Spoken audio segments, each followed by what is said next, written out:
All right. Hello, Miss Lorraine Fox. Welcome, welcome. I am so excited that you were able to take time with us today to be able to do this interview and just kind of share with us some of the great work that you're doing with your foundation.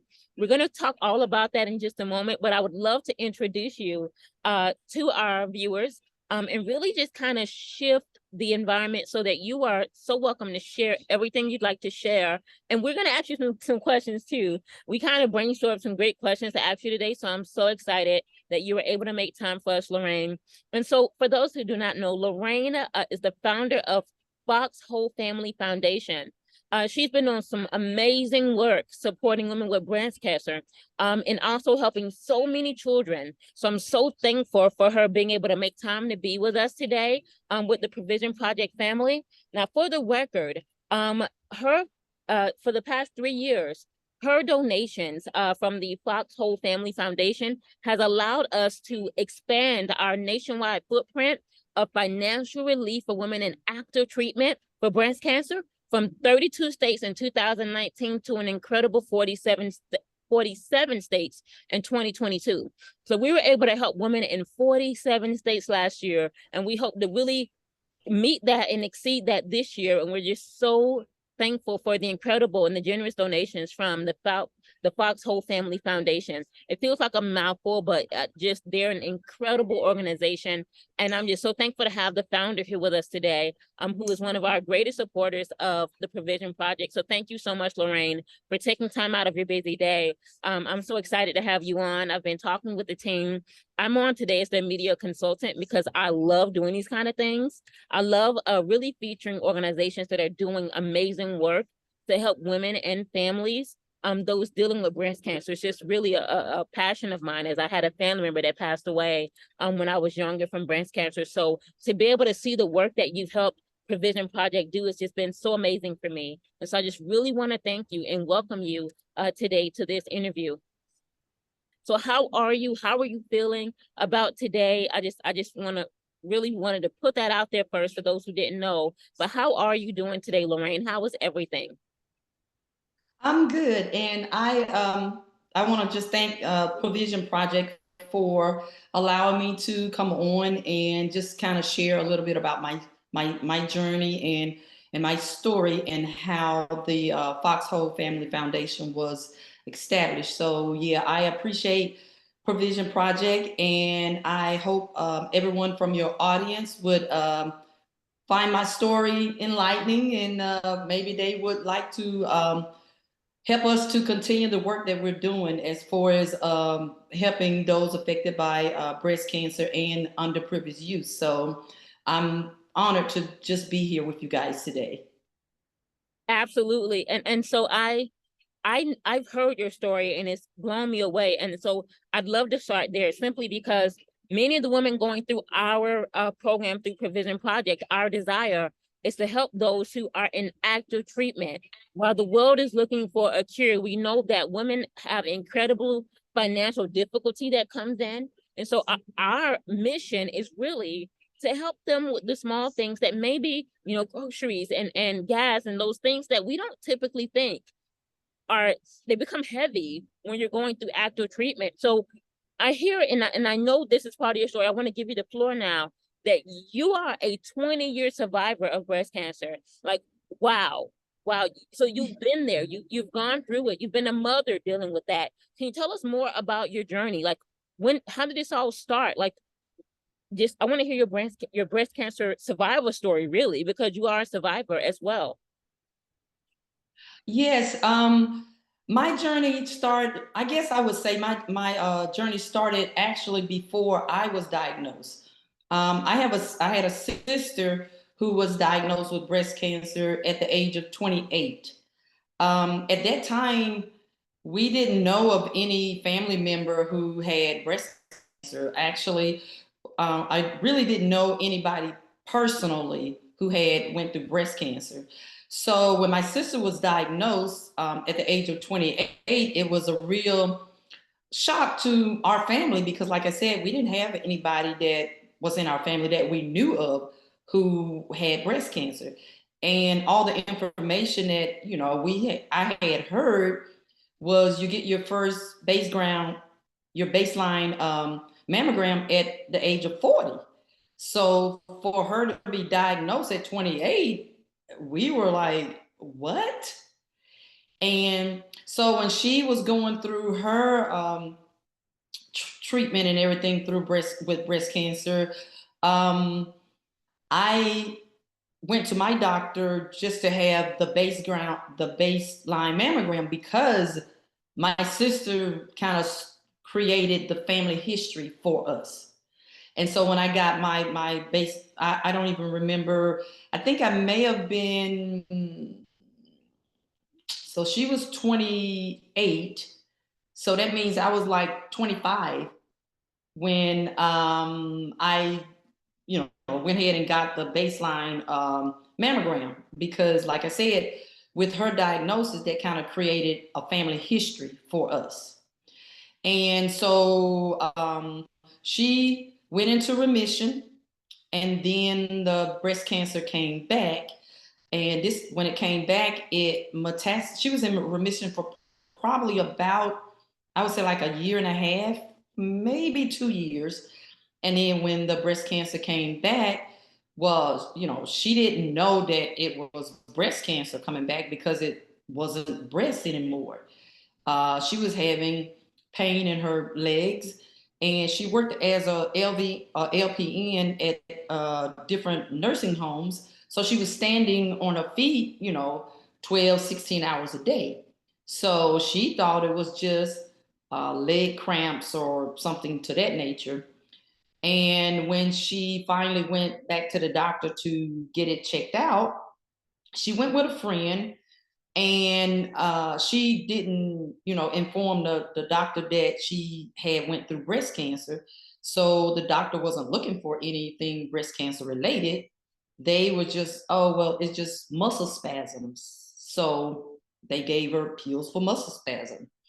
After the pain never subsided and it just kept getting worse, and her friend went to the doctor with her, and her friend was the one that told the doctor that she, had breast cancer. And that's when they started looking and doing more tests for, and turned out that the breast cancer had returned and it had metastasized to other parts of her body. She There was a lapse in her insurance coverage, and we didn't know all the details behind that. But by the time they got the insurance stuff, whatever, straightened out, well, the breast cancer had metastasized throughout her body, and at this point, the only thing they could do was just make her comfortable. So my sister ended up passing away in 1997 from her bout with the second occurrence of breast cancer. In 2000, I found a lump in my breast. It was a small knot. It was solid. And so, because of my sister bout with breast cancer, I think I waited maybe just a couple of days, and the lump had not gone away. So that's when I made an appointment with my doctor to get it checked out. The initial thing we did another mammogram. The mammogram showed that it was solid, so it wasn't a cyst, so it was a solid mass. After that, I went and I was sent to have a ultrasound. And the ultrasound also confirmed that it was solid, so it wasn't a cyst, because a cyst is usually liquid. So we had the sonogram done. I mean, the ultrasound done, and even after the ultrasound, and it showed it wasn't. It was something solid. It wasn't a liquid inside. The doctor still was kind of apprehensive as far as like aggressively doing something. It was more like, well, we'll just, let's just wait and see what happened. No, we're not gonna wait. So you have to be your own advocate. And that's what I tell people all the time.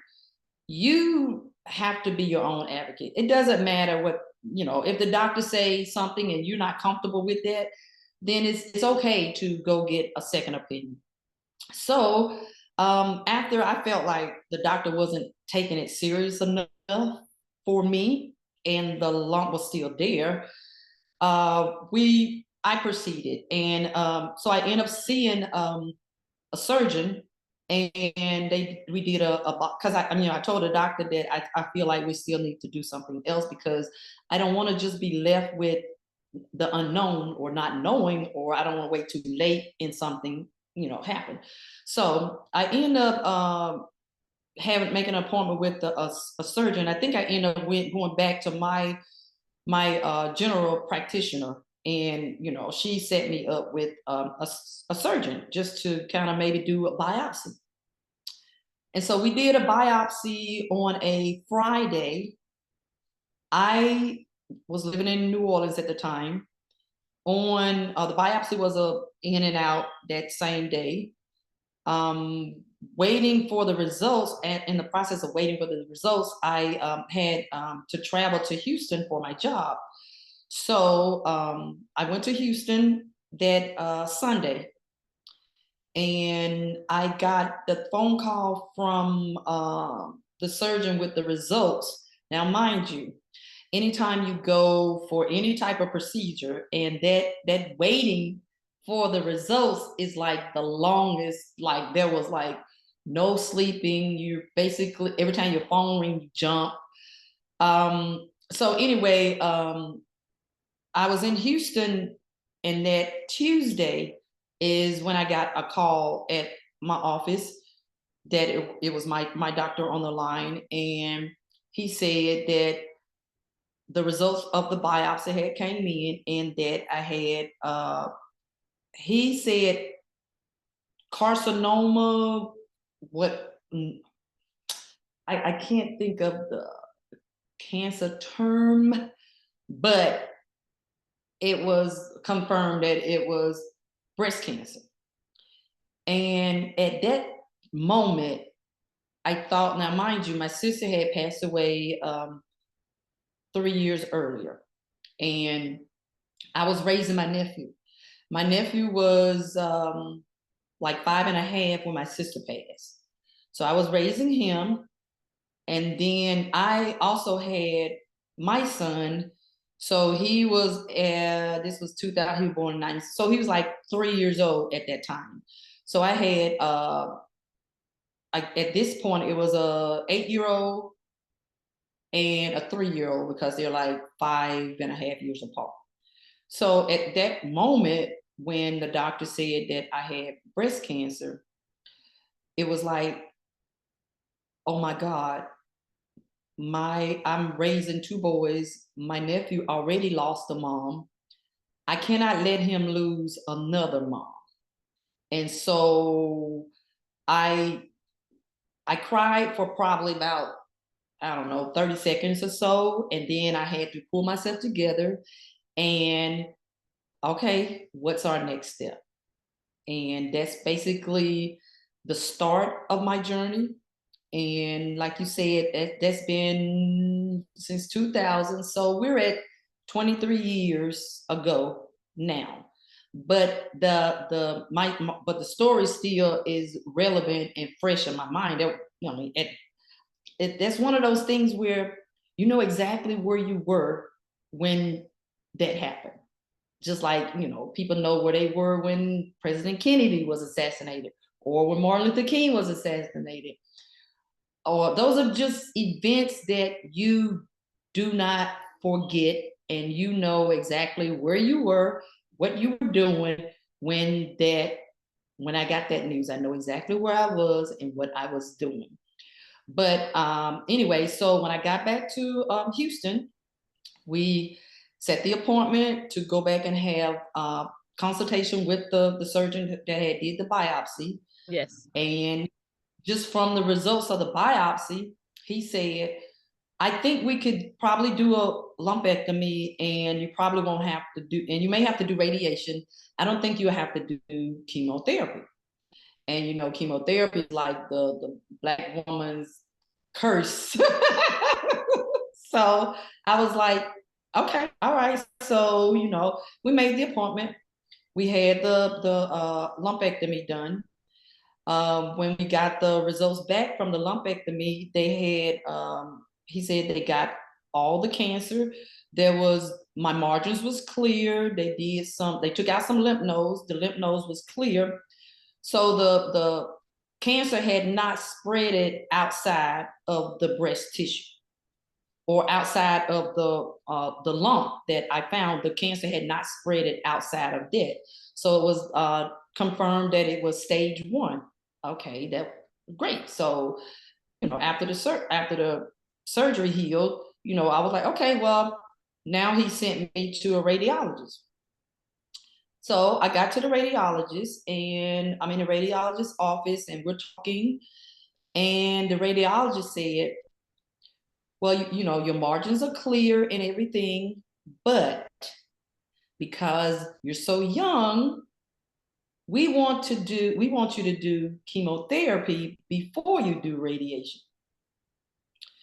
Well, when I heard gotta do chemotherapy, I think I cried more from hearing chemotherapy than I did from the initial you have breast cancer diagnosis, because all the information from chemotherapy is, okay, you're gonna lose all your hair, and like all the different side effects from chemo, that it was like, oh my God, like that, like I said, was the hardest news to hear, was that I was gonna have to have the chemotherapy. So after I went through my emotional breakdown in the radiologist's office, had to pull myself back together and like, okay, well, if this is what we got to do, because it was like, yeah, your margins are clear, but there could be little cancer cells floating in your body. And we want to, because of your age, we want to be as aggressive as we can to make sure that we, get everything. So I'm like, okay, so if this is what we got to do, then, this is what we got to do. So before my first chemo treatment, I decided, you know what? I'm going to go to the barbershop and get my hair cut off. That way, I don't have to wait for it to come out little by little or whatever. So I went to the barbershop and I had them. I didn't do like a shaved head, but I had it cut down as low as they could cut it down.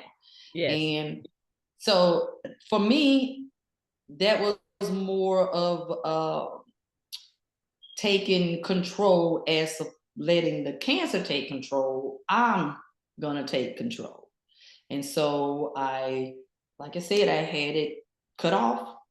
And after my second chemo treatment, the little hair that I had, started to just fall out in patches, which was fine because I think I had, kind of psyched myself up to the hair is gonna come out. And at least at this point, it's not like this hair coming out, it's just a little hair coming out. So I think I had gotten to the point where I was accepting of it. And, if this is what's going to keep me alive for my boys, hair is going to grow.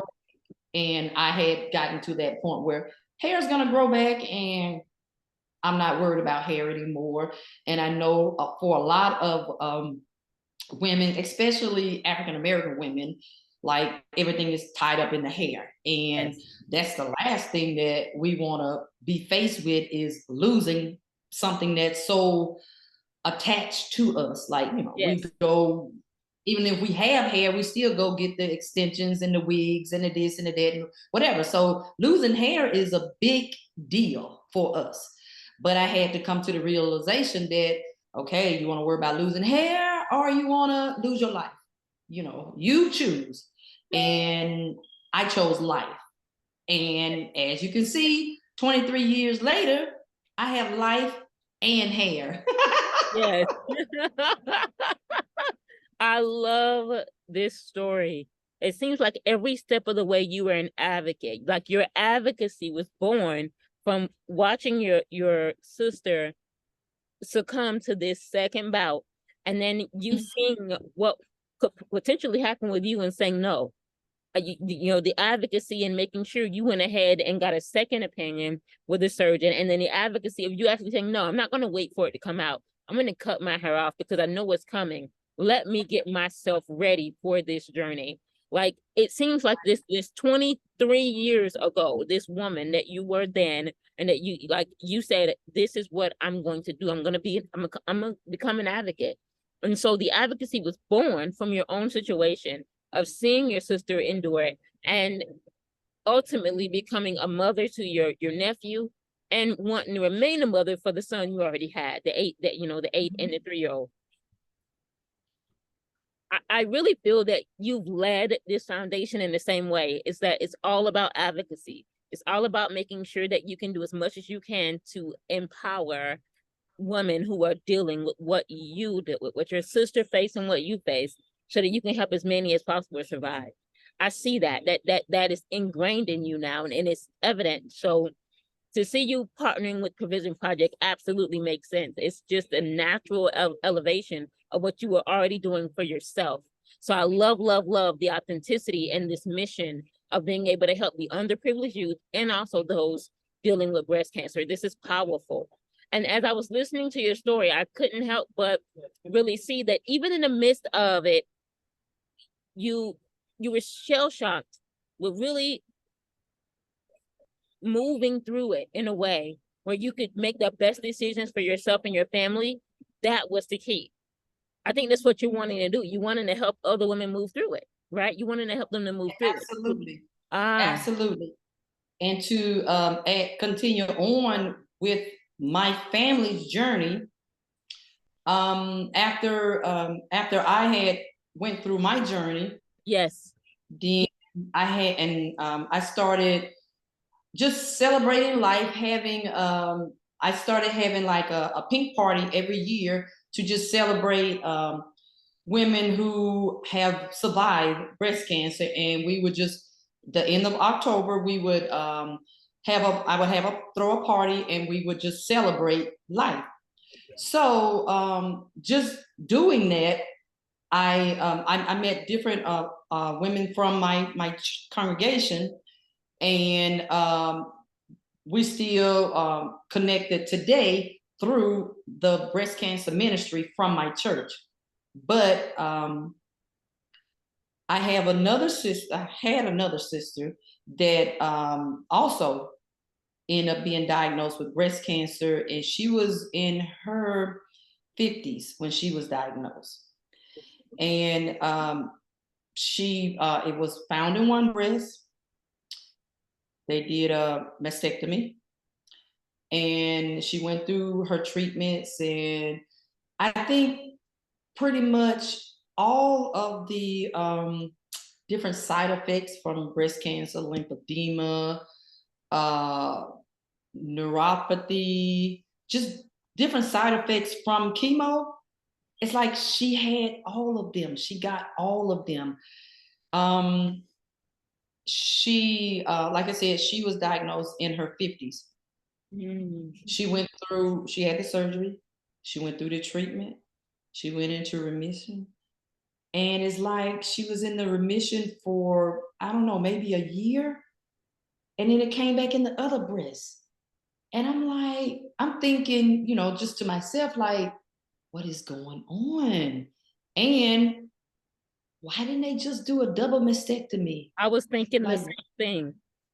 I didn't understand why they saved one breast, because it went from, and the thing is, I want to say maybe it was three different, because it was one breast, then it was it's this inflammatory breast cancer. And like she was getting different rashes and different things. And when she told me that they said the breast cancer had came back, and this time it was inflammatory breast cancer, meaning that it's in your skin and stuff. And I'm like, what? So my mom had 4 daughters.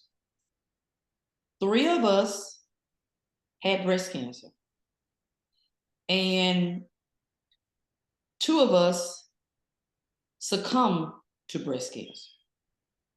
So for me, then you start to think like, okay, why am I here? Like, is there like a mission that I'm here to do? Is there a purpose that I'm still here? And I've lost 2 sisters from this disease. And it was just, you start to kind of question, is there something I'm supposed to be doing? Like, is there a reason why I'm left here in this fight and they're not? Like, you start to think like, I think I'm supposed to be doing something. There's got to be some. There's got to be some, and you don't want to question the Almighty God. You definitely don't. But you just want to, kind of like, what's my purpose? Like, what is it that I'm supposed to be doing? So have you That dealt with survivor's guilt? Yes, I guess that's like survivor's guilt, because like maybe we were diagnosed at different stages, but at the end of the day, it was still breast cancer. Yes. And so you kind of like, is there something that I'm supposed to be doing? And And as I listened to the 3 different forms, what your sister dealt with 23 years ago was going through her bones and being in her legs and things of that nature. Mhm. And then the other sister having the inflammatory, it was in her skin and all of the different symptoms. But remember, you said something, I think that it really sat with me, that you were an advocate for yourself. And you're like, I'm not going to wait for this. We're not going to just sit and wait another maybe 3 months and see what happens. No, I need to get a second opinion. I think that made a major Right. And so for you. maybe that could have been like the reason that it was detected early is because I didn't wait. And that's one of the main things that we want to make sure that we put out there for women, that if you need to know your body.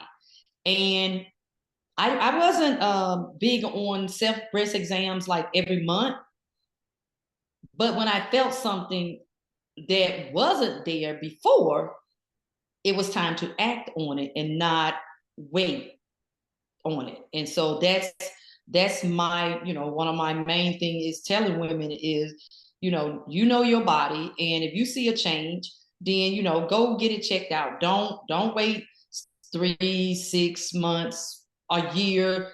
Don't wait. If you don't have a family history, history might start with you. Yes. So, if you find anything different in your body, please make sure that you go and have it checked out. Yes. And so, like I said, you start to have survivor's guilt, but then I guess on the other hand, you can look at it as when something was different with you, you went and had it checked out. You didn't let I didn't give it a chance to grow and do something different and move outside the breast or anything like that. So, I have to also look that God gave me discernment to not wait, Yes. to act now. And I thank God for that, giving me that discernment to act, to go and act now. Do not wait.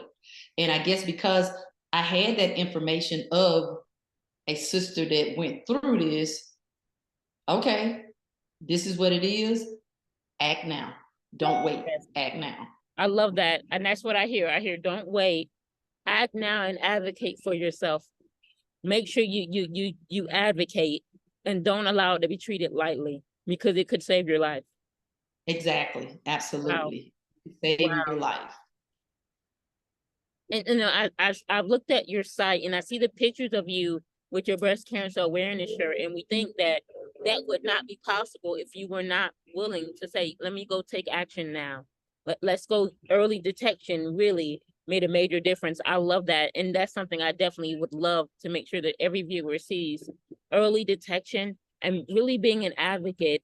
And there was something I don't want us to gloss over, that you had the appropriate mindset when you knew your hair was going to be gone. You was like, let me just go ahead, and 95% of the battle's already done. Let me just cut it all off.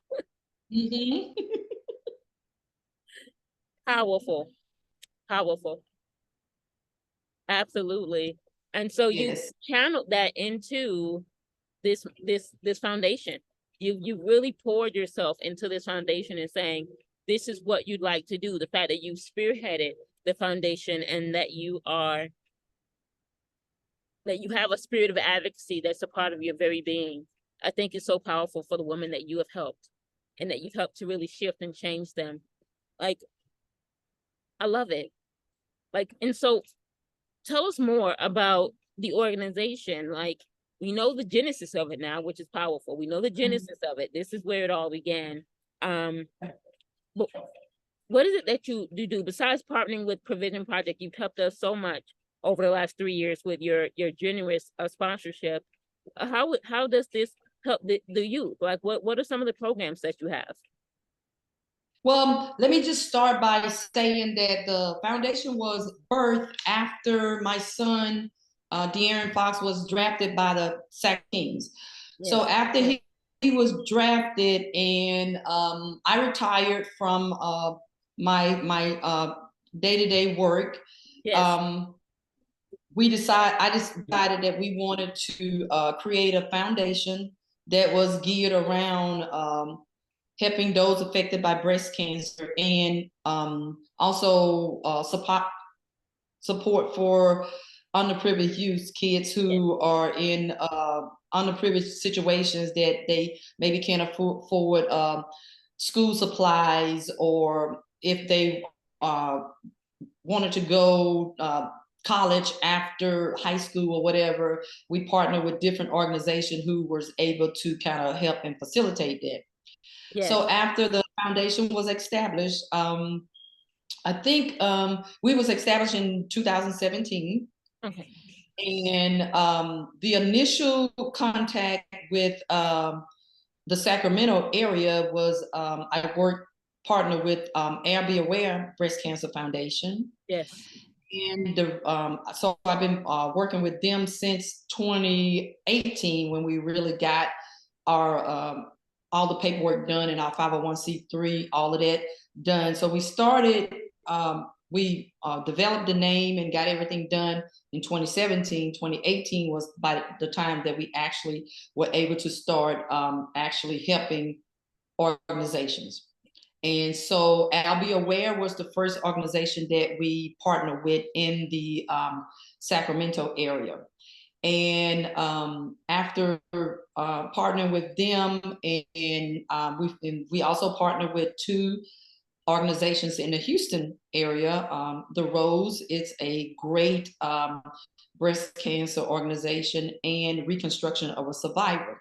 So we were on board with three cancer organizations, Yes. and then um, my son was renting a home from the Williams, and the Williams knew Joyce with with Provision Project, and so she kind of put me in touch with Joyce and told me some stuff that they were doing. And I set up a meeting to come out to Sacramento and meet with her. And she was telling me about some of the stuff that her organization was doing, Provision Project. And what really resonated with me with Provision Project was that they stood in the gap between people going through breast cancer treatment and uh, being able to pay their regular, everyday living expenses. And the reason that resonated so much with me is because my first sister, there was a lapse, like I said, in her insurance. And that lapse to me created this kind of okay, well, if the insurance ain't covering it and I can't afford to pay for it, then I'm not going to get the treatment because I still gotta, pay my rent Mm. and my Yeah. food and my utilities. So when I heard that that's a focus of Provision Project, I knew right then and there that I need to partner with these. I need to partner with them Yeah. because the last thing you want is to have to make a choice between paying my mortgage and paying for my chemo treatment. Yes. Like or buying groceries and paying for my treatment. That's a decision that nobody should have to make. That really like tug at me, and I'm like, you know what? We've got to partner with them. So let me know what we need, what we can do to be a partner with you, because I don't want to see anybody have to make that choice between my treatment to keep me alive and shelter or food or clothing or whatever I need for my everyday living. Because if I'm taking my funds to pay for treatment, but then I lose my home, so now I'm having treatment and I'm living on the street. So that was something that I if I'm able to help, Yes. I could not sit back and watch that occur. So that's why it was so imperative for me personally to partner with Provision Project. I love it. And And yeah.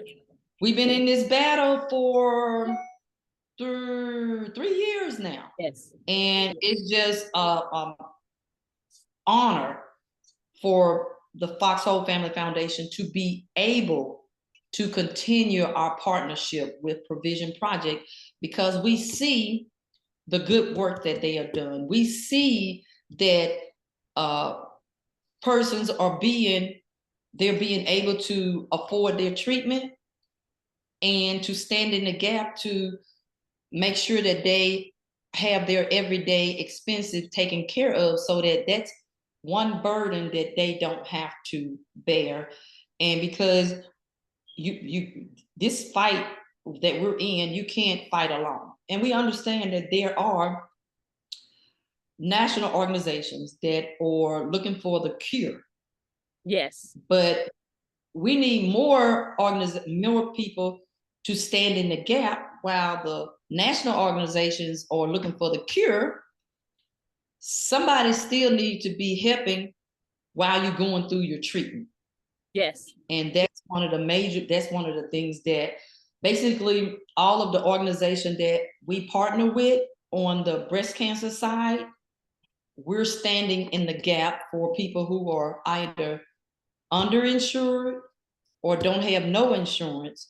We're standing in that gap to help them navigate through this cancer life. Because, Yes. like I said, you have big organizations, the big bucks are out there trying to find the cure Yes. part, but we need hands-on touch people in your community to help them survive this thing that we are calling cancer. And because breast cancer is not something that you have to die from, you can live with breast cancer.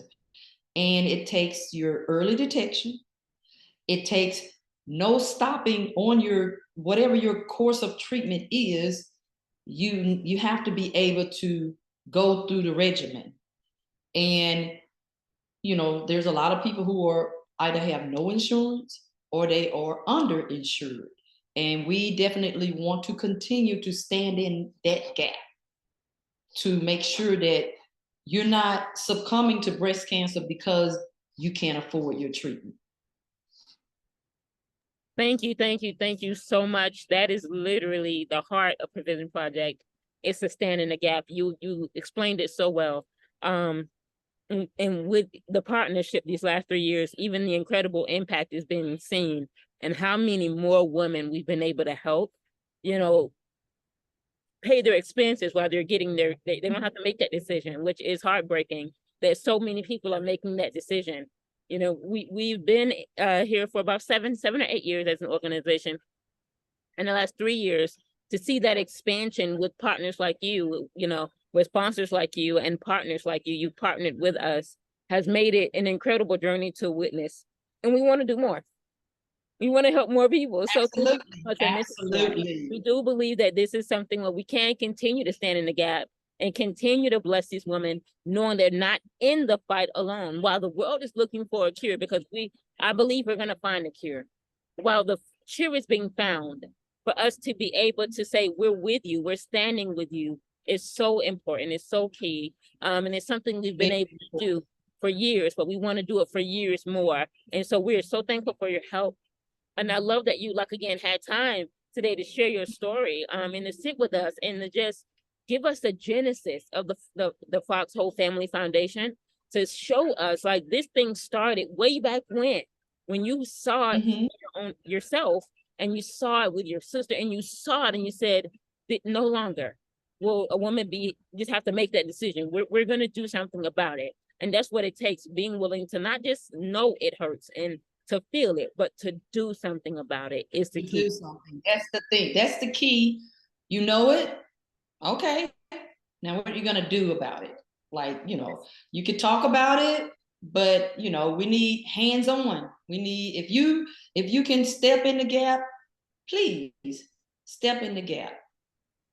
Please. Thank you. Thank you so much for your time today. Once again, it has been phenomenal. It is such a pleasure speaking with you today, Lorraine, and just such an honor, just like you partnering with us and us partnering with you. Thank you. Thank you, thank you, thank you. And so if you'd like to know more, you can always find out about the foundation. And they have a site at the Fox Whole Family Foundation. It's WHOLE, Fox Whole Family Foundation. Lorraine, of course, is the founder, and you can go read more about them and their mission. And of course, you can always, for those of you who are part of the Provision Project family, you can always go to provisionproject.org to be able to know how you can give and make sure we're able to continue doing this incredible work for families every single day. Thank you again, Lorraine. We so appreciate you. Thank you, thank you, thank you. And thank you guys for watching. Thank you.